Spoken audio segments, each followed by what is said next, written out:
superb stuff for Granado. You saw him setting up that move, but Medina, again, he didn't want to let Ace have it. He doesn't want to let Granado have it either. They touch as they... Sekitar bulan Juni 2022 lalu, kita cukup dibuat ramai dengan gelaran event Formula E di Jakarta yang cukup mencuri perhatian. Yang bisa dibilang ini adalah balapan mobil Formula One, tapi versi elektriknya, yang dimana mesinnya menggunakan energi listrik. Dan seperti yang kita tahu, kalau MotoGP juga punya balapan motor listrik, dan balapan itu bernama Moto E. Ini bacanya yang benar Moto E atau Moto E. Udahlah, Moto E aja. Oke, jadi di video kali ini kita akan membahas sedikit soal satu-satunya kelas balap motor elektrik dari MotoGP, yaitu Moto E.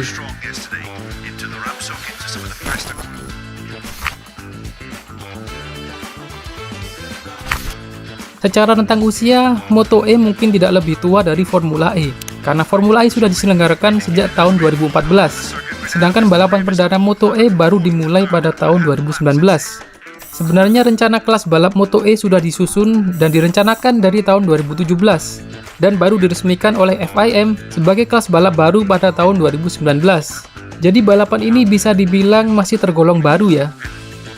Salah satu motivasi diciptakannya kelas balap motor listrik ini tentunya merupakan sebuah bentuk support sebagai awal era baru pengembangan sepeda motor listrik. Seperti yang dikatakan oleh Vito Ippolito selaku presiden dari FIM, yang menurutnya FIM sangat senang mendukung perkembangan teknologi baru. Dan akhirnya balapan ini memiliki nama resmi FIM Enel Moto E. Ada sedikit embel-embel nama Enel. Sebagai tambahan informasi, Enel adalah sebuah perusahaan energi yang bergerak di bidang listrik yang jadi sponsor utama dari balapan ini. Enel di sini juga berpartner bersama Formula E, jadi kalau soal pengalaman tentunya nggak usah diragukan lagi lah. Sebelum balapan perdana Moto E benar-benar dimulai, ada sebuah tragedi yang cukup membuat was-was pada saat itu, yaitu terjadinya insiden kebakaran ketika dilakukan tes pramusim pada hari kedua di sirkuit Jerez. Kebakaran ini melahap fasilitas yang menampung motor dan mesin Moto E, dan insiden kebakaran ini menghanguskan setidaknya 20 motor beserta stasiun pengisian daya dan berbagai perangkat pendukung yang akan digunakan pada balapan Moto E. Hasil investigasi polisi menyebutkan kebakaran ini diakibatkan oleh hubungan pendek komponen listrik yang menyebabkan kobaran api, dan kemudian api menyebar ke baterai Moto E yang diketahui kalau baterai ini punya kepadatan tinggi. Tapi beruntungnya tidak ada korban jiwa dalam insiden ini. Sebuah awal yang sangat ngenes. Dan efek dari kebakaran ini menyebabkan banyak pihak yang khawatir kalau balapan ini akan batal digelar. Tapi Dorna sebagai penyelenggara meyakinkan kalau balapan ini akan tetap digelar di tahun 2019. Meskipun harus ikhlas ada dua jadwal sirkuit yang dibatalkan, yaitu Jerez dan Le Mans. Ini dikarenakan Energica selaku penyuplai motor tunggal Moto E membutuhkan waktu dalam memproduksi motor baru untuk menggantikan motor yang hangus terbakar akibat insiden kebakaran ini. Dan setelah melewati berbagai drama panjang, akhirnya Moto E resmi digelar pada 7 Juli 2019 dengan putaran pembuka di Sachsenring, Jerman. Moto E juga diramaikan oleh beberapa rider yang berpengalaman di MotoGP seperti Randy De Bugnet, Xavier Simeon, Alex De Angelis, Bradley Smith, sampai CT Gibernau. Tentunya kalian tidak asing kan dengan sederet nama yang saya sebutkan tadi, tapi sayangnya yang jadi juara di musim pertama ini justru bukan mereka, melainkan Matteo Ferrari, rider yang bahkan belum punya pengalaman di MotoGP. Dan pada tahun 2022 ini, gelar Moto E menjadi milik Dominic Igerter. Gelar juara ini tentunya sangat spesial buat Dominic Igerter, karena di musim lalu dia hanya menempati posisi runner-up, dan dengan usaha ekstra, akhirnya Igerter mampu menjadi juara Moto E musim 2022.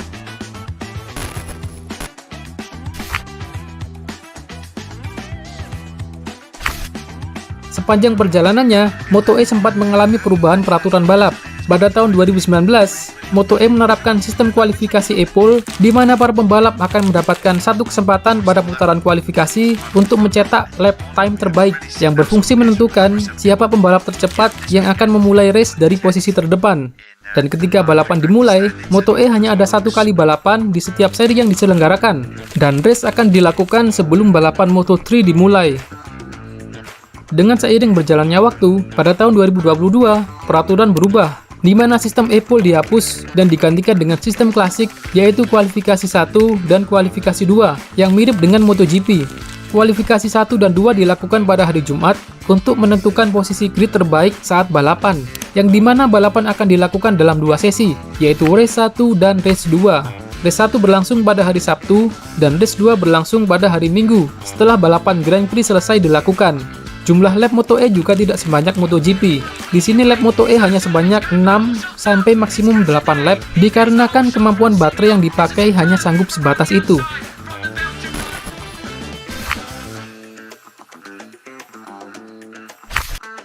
Untuk sementara ini, balapan Moto E merupakan balapan motor tunggal, di mana semua rider yang tampil akan menggunakan motor yang sama dan disuplai oleh Energica, produsen motor listrik berperforma tinggi asal Italia. Dan motor yang dipakai adalah Energica Igo Corsa. Kalau kita perhatikan, motor ini tidak memiliki kopling. Jangankan kopling, gearboxnya aja kagak ada. Jadi motor ini tidak menggunakan transmisi. Dan karena ini adalah motor bertenaga listrik, maka motor ini juga tidak mempunyai lubang knalpot. Jadi motor ini bebas emisi dan lebih ramah lingkungan, katanya. Dan kalau dibongkar pada bagian fairing depan, maka kita akan menemukan sebuah baterai lithium dengan dimensi yang cukup besar dengan kapasitas 20 kW yang jadi sumber tenaga dari motor ini. Motor ini dibangun berdasarkan dari basic motor produksi massal Energica, yaitu Energica Igo, yang pastinya sudah melalui serangkaian proses tuning dan modifikasi khusus untuk keperluan balap, seperti mengubah bodi balap dan fairing menggunakan material carbon fiber, dan beberapa komponen yang tidak diperlukan akan dilepas, semacam headlight, spion, lampu sein, dan spakbor belakang. Dan tidak lupa dipasangkan berbagai komponen head-on seperti Brembo, Öhlins, ban Michelin, dan velg Marchesini. Semua rider akan mendapatkan spesifikasi yang sama. Mungkin spek yang berbeda adalah pada kekakuan spring dari shock breaker untuk menyesuaikan bobot dari para pembalap. Dan motor listrik ini sanggup memberikan tenaga sebesar 147 horsepower. Mungkin powernya setara dengan Moto2 ya. Dengan torsi mencapai 200 Nm. Ya seperti kebanyakan kendaraan listrik lainnya yang torsinya emang suka gak ngotak. Energica Igo Corsa memiliki kecepatan akselerasi yang cukup mengesankan. Dari 0 ke 100 km per jam hanya butuh waktu 3 detik, dengan top speed yang bisa mencapai 250 km per jam. Mungkin top speed ini masih di bawah MotoGP ya, tapi yang perlu dicatat, motor ini suaranya jauh lebih senyap dari motor berbahan bakar minyak.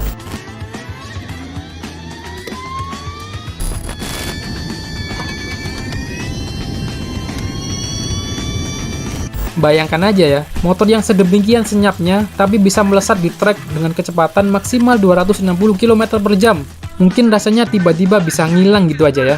Jadi kalau nonton live di sirkuit mungkin harus fokus ya, biar bisa kelihatan waktu motornya lewat di depan mata. Dan untuk pengisian daya, tentunya tidak menggunakan kris seperti yang dianggap sakti, padahal bisa dibeli di Shopee. Untuk stasiun pengisian daya tentunya disupport penuh sama Enel. Dan untuk mengisi baterai lithium berkapasitas 20 kW hanya membutuhkan waktu 30 menit untuk mengisi dari 0 sampai 100%, termasuk cepat karena udah fast charging.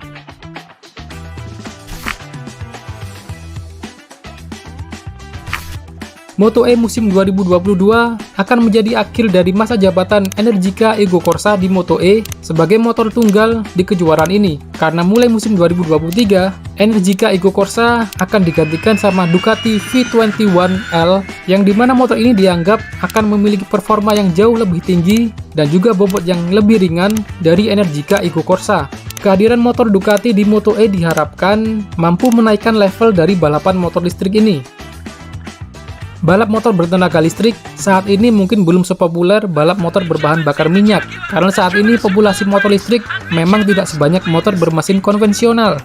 Tapi jika melihat pergerakan kendaraan listrik yang teknologinya setiap tahun semakin berkembang pesat dan permintaan pasar juga semakin meningkat, pabrikan kendaraan juga mulai berlomba-lomba dalam menciptakan kendaraan listrik.